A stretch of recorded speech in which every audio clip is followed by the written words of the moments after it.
ओम अज्ञानतिमिरन्धस्य ज्ञानाञ्जनशलाकया चक्षुरुन्मीलितं येन तस्मै श्रीगुरवे नमः। नमो ओम विष्णुपादाय कृष्णपृष्ठाय भूतले श्रीमते भक्तिवेदान्तस्वामिन् इति नामिने। नमस्ते सरस्वते देवे गौरवाणी प्रचारिणे निर्विशेषा शून्यवादी पाश्चात्यदेशतारिणे। जय श्री कृष्ण चैतन्य प्रभु नित्यानंद श्री अद्वैत गदाधर श्रीवासदि गौर भक्तवृंद। हरे कृष्णा कृष्ण कृष्णा हरे हरे, हरे राम राम राम हरे हरे। हरे कृष्णा। तो भगवान कृष्ण के बड़े ही अद्भुत, बड़े ही महत्वपूर्ण संदेशों को सुनकर, वचनों को सुनकर वसुदेव जो है अत्यंत संतुष्ट हुए और बड़े ही शांति पूर्वक वो सब कुछ सुन रहे थे। उन्होंने उसके पश्चात एक शब्द भी नहीं बोला। उनके साथ में माता देवकी भी भगवान कृष्ण के उन अनमोल वचनों को सुन रही थी। तो माता देवकी ने याद किया कि कृष्ण और बलराम जो हैं वो अत्यंत अद्भुत हैं, वो कोई साधारण मनुष्य नहीं है। उन्होंने भगवान को संबोधित किया। उन्होंने कहा, आपका नाम बलराम है। बल का मतलब होता है जो सारे के सारे बल के उद्गम है, जिनसे सारे बल इस भौतिक संसार के अंदर में आते हैं, उनको बलराम कहा जाता है।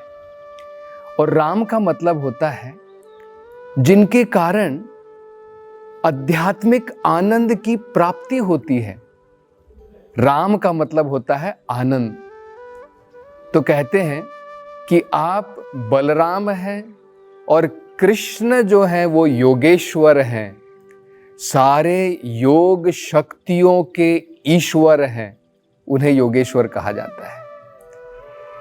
और कहते हैं कि हमने सुना है कि जब आप अपने गुरु संदीपनी मुनि उनको प्रसन्न करना चाहते थे, जब आप उनको कुछ भेंट देना चाहते थे, अपने बचपन के जब आप गुरुकुल में जाते थे उसके अंत में, तब आपने अपने गुरु के मृत पुत्र को वापस लौटाया था। और यहां तक कि वो जो पुत्र मृत हुआ था, उसको मृत हुए काफी समय हो गया था, लेकिन आप जो है स्वयं, आप और बलराम जी जाकर के यमराज के पास तक गए और यमराज के पास से जाकर के आपने उनके मृत पुत्र को वापस लौटाया। तब माता देवकी अपने मृत 6 पुत्रों के विषय में विचार करने लगी। उनके भी 6 पुत्र जो हैं, कृष्ण और बलराम के आने के पहले कंस के द्वारा उनकी हत्या कर दी गई थी, वो मृत हो गए थे।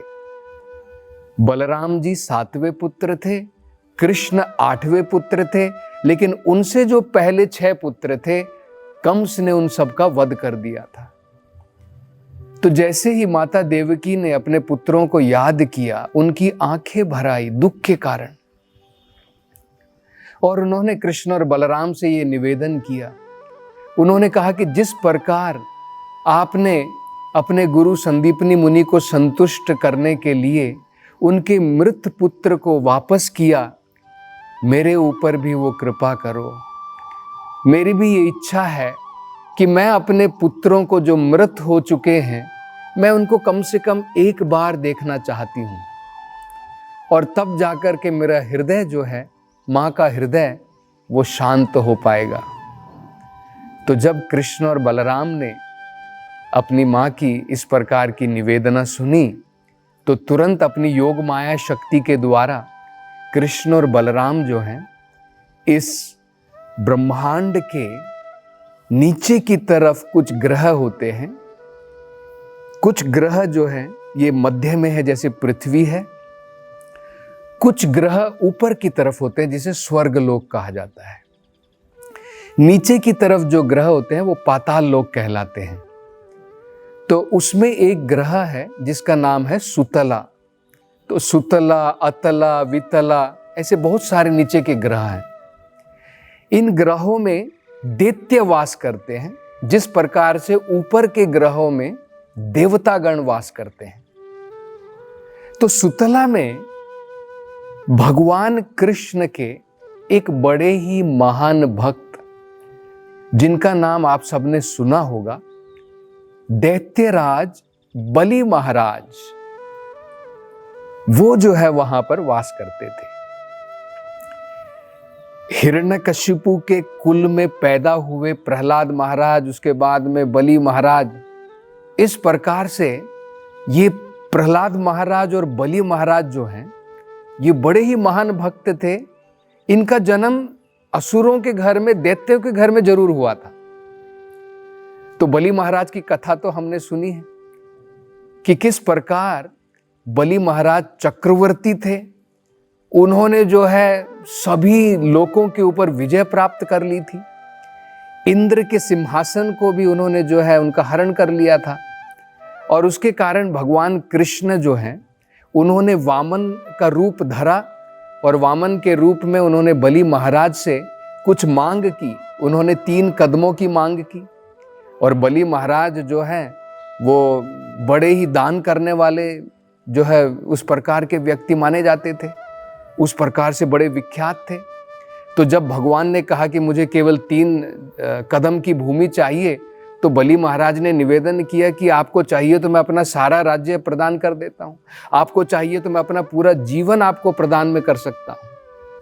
लेकिन भगवान ने कहा कि नहीं, मैं केवल 3 कदमों से मात्र से संतुष्ट हूँ। तो उस समय में भगवान ने 1 कदम के ऊपर से भगवान ने सारे ऊपर के लोगों के ऊपर जो है कब्जा कर लिया, दूसरे कदम से सारे नीचे के लोगों के ऊपर। और तब भगवान ने पूछा कि मैं तीसरा कदम कहाँ पर रखूं बलि? तो बलि महाराज ने कहा कि भगवान, अब केवल मेरा ये जीवन बाकी है, आप आपका तीसरा कदम जो है मेरे सर के ऊपर रखिए। तो भगवान ने बड़ी ही कृपा करके तीसरा कदम बलि महाराज के सर के ऊपर रखा। मतलब उन्होंने जो है समर्पण कर दिया पूर्ण रूप से वामन देव को। भगवान कृष्ण जो वामन के रूप में वहां पर आए थे। तो इसके कारण भगवान इतने प्रसन्न हुए थे बलि महाराज से कि पूरा जो है नीचे के जो ग्रह जो सुतला है, भगवान ने उनको प्रदान किया था राज्य के रूप में। जिस प्रकार से इंद्रलोक जो है, स्वर्गलोक में इंद्र राजा हैं, इसी प्रकार से भगवान ने बलि महाराज को जो है सुतला नाम का ये ग्रह प्रदान किया वहां पर रहने के लिए। तो भगवान जो है उस सुतला में वहां पर पहुंचे बलि महाराज के पास में। तो जब बलि महाराज ने देखा कि कृष्ण और बलराम उनके वहां पर आए हैं, स्थान पर आए हैं, तुरंत वो जो है अपनी जगह से खड़े हो गए और भगवान का जो है बड़े ही उपयुक्त रूप से, जिस प्रकार से भगवान का आदर सत्कार करना चाहिए, कृष्ण और बलराम को सही जगह पर उपयुक्त स्थान पर बिठाया गया, उनके चरण कमल को धोया गया। और भगवान के चरण कमल धोने के पश्चात चरणामृत के रूप में अपने शीश के ऊपर उन्होंने धारण किया। अपने सारे परिवार के उनके शीश के ऊपर भी भगवान के चरणा अमृत को जो है उन्होंने धारण किया। इसके बाद बलि महाराज जो है भगवान से कुछ बड़ी ही महत्वपूर्ण बातें कहते हैं। जब कृष्ण और बलराम इस सुतला इस ग्रह पर वहां पर आए थे, माता देवकी ने भगवान कृष्ण से कहा था कि हे भगवान, आप योगेश्वर भी हैं और इसके साथ साथ में आपका ही एक अंश जो महाविष्णु के रूप में है, जो कारण सागर में लेटा हुआ है। भगवान जो है योग निद्रा में कारण सागर में भगवान महाविष्णु के रूप में वहां पर लेटते हैं। महाविष्णु से क्या होता है, ये सारे सृष्टि जितने भी ये ब्रह्मांड हम दिखते हैं इस भौतिक संसार के अंदर में, ये सारे ब्रह्मांड महाविष्णु के शरीर से बाहर निकलते हैं। तो ये महाविष्णु कौन है? भगवान कृष्ण के एक विस्तार मात्र है। तो माता देवकी ने भगवान को इस प्रकार से संबोधित करके कहा था।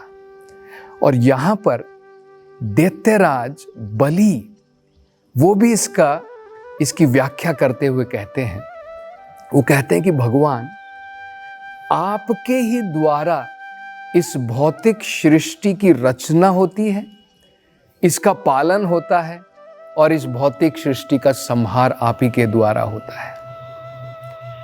हे भगवान, आप जो हैं देवताओं के द्वारा पूजित होते हैं, लेकिन हम जैसे जो दैत्य हैं, जो असुरों के घर में जिन्होंने जन्म लिया है, जो रजोगुण और तमोगुण के प्रभाव के द्वारा जो है उनके ऊपर रजोगुण और तमोगुण का प्रभाव ज्यादा रहता है, उसके कारण अनेकों प्रकार के पाप कर्म करते हैं।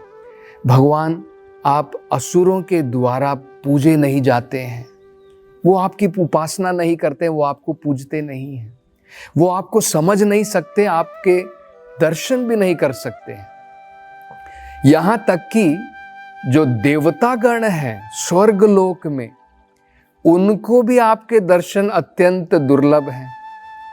जैसे हमने भगवान कृष्ण के संसार में आने से पहले भी हमने इस कथा के बारे में सुना था कि जब पृथ्वी के ऊपर अनेकों प्रकार के अत्याचार हो रहे थे, कंस जैसे जो है दुष्ट शासक, उन्होंने इस पृथ्वी के भार को बढ़ा दिया था।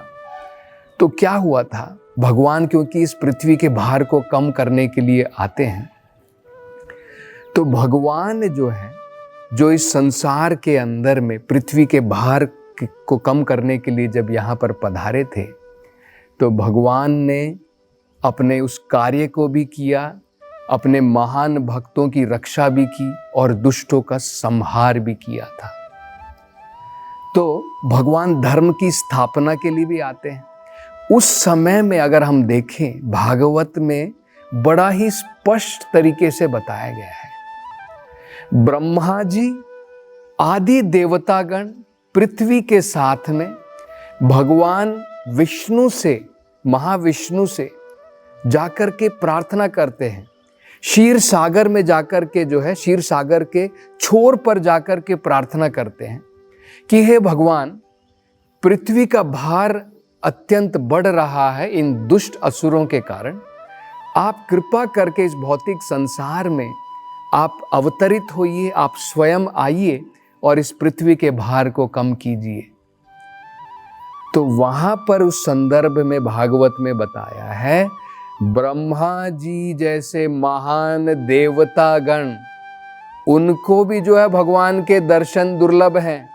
वो भी सामने जाकर के भगवान के जो है दर्शन पा करके भगवान से प्रार्थना नहीं कर रहे हैं, वो उस क्षीर सागर के समुद्र के छोर पर खड़े होकर के भगवान से प्रार्थना कर रहे हैं। तो यही जो है याद कर रहे हैं बलि महाराज कि भगवान,